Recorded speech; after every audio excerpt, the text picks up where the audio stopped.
शहापूर तालुक्यातील चरीव या गावात शेतकऱ्याच्या शेतात असणाऱ्या मोहाच्या झाडाला मोहाची फुले आली आहेत।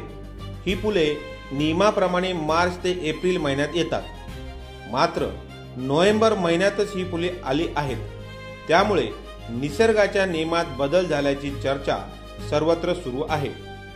गेली 7 महिने पडत असलेल्या अवकाळी पावसामुळे शेतकऱ्यांचे प्रचंड नुकसान झाले असून निसर्गच कोपला असल्याचे शेतकऱ्यांचे म्हणणे आहे।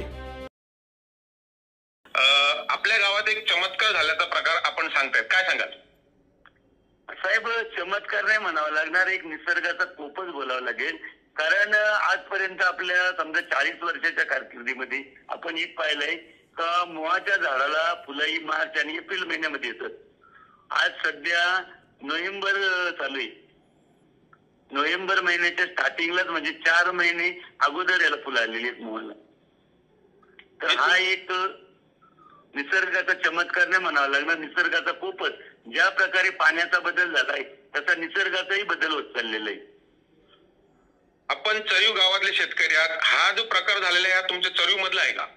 हा चरीव मधलाच आहे। आमच्या बाजूचे शेतकरी भाऊ यमापांचरे बाबा शेतावर भात कापणीला गेले असताना त्यांच्या शेताच्या बांधावर जे मोहाचं झाड आहे त्याची मोहाची फुलं त्यांना दिसली आणि तीच फुलं आपण हे केलेले आहेत। निसर्ग कोपला आपण म्हणतोय, 100% बरोबर आहे। पाऊस सुद्धा आता एवढा 6 महिने झाले पाऊस पडतोय, आजपर्यंत पाऊस पडतोय, काय सांगाल या संदर्भात?